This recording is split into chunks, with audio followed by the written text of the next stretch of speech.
Baik,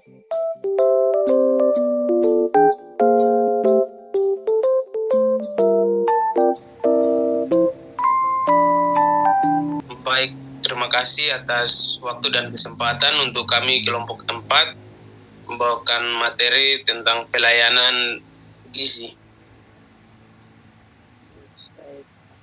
Konsep gizi.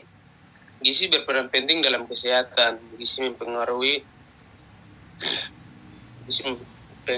proses tumbuh kembang pada anak, memelihara kesehatan, mendukung aktivitas kehidupan sehari-hari, dan melindungi tubuh terhadap penyakit. Bagi orang sakit, gizi dapat mempengaruhi proses penyembuhan penyakit, timbulnya komplikasi, lamanya hari rawat, dan mortalitas. Oleh karena itu, asupan makanan dalam jumlah dan jenis gizi yang sesuai kebutuhan sangat penting bagi orang sehat maupun orang sakit. Status gizi merupakan kondisi keseimbangan asupan zat gizi terhadap kebutuhan, dan dikatakan status gizi baik bila berada dalam keadaan sesuai.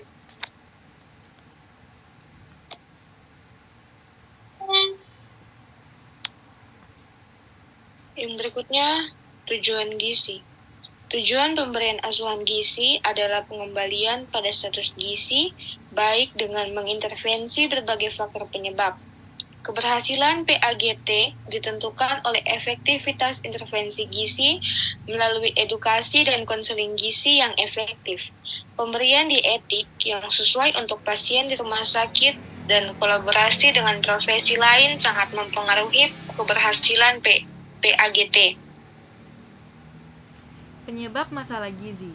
Yang pertama, pendapat dan tindakan yang salah mengenai gizi. Kedua, perilaku. Ketiga, kultur budaya. Keempat, kurangnya tingkat pemahaman mengenai makanan dan kesehatan atau informasi dan petunjuk mengenai gizi. Yang kelima, riwayat personal, usia, gender, merokok, kemampuan mobilisasi, serta riwayat sosial dan sebagainya. Yang keenam, kondisi medis atau kesehatan yang berdampak pada gizi.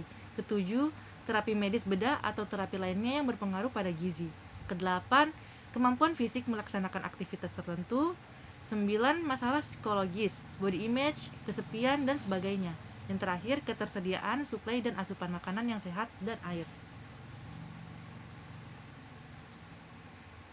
Langkah-langkah PAGT, yang pertama langkah 1, asesmen, antropometri atau AD, laboratorium atau BD, pemeriksaan fisik terkait gizi atau PD. Yang kedua, diagnosis gizi. Yang ketiga, intervensi gizi.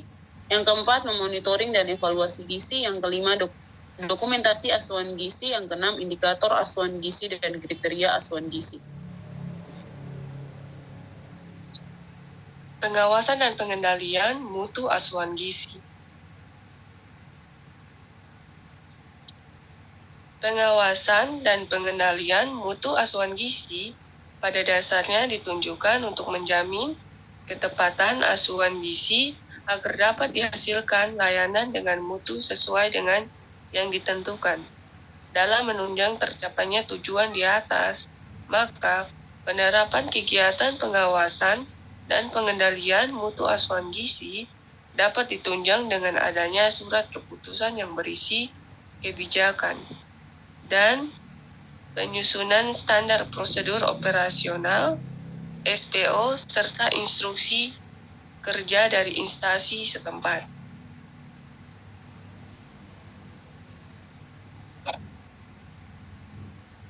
Fungsi SPO untuk menilai suatu kegiatan secara terus-menerus sehingga dapat diketahui kelemahan dari suatu sistem, contohnya SPO asuhan gizi. Instruksi kerja merupakan bagian dan aplikasi dari SPO yang berorientasi pada teknis suatu pekerjaan. Contohnya instruksi kerja, penulisan formulir asesmen atau pengkajian gizi, penulisan formulir asuhan gizi, pengisian formulir terintegrasi.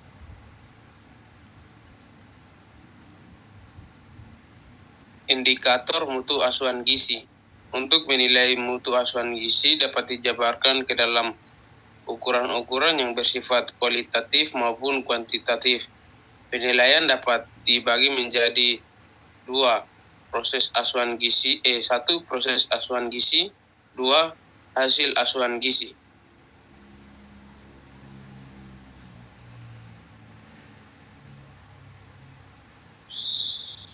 Sekian paparan materi kami.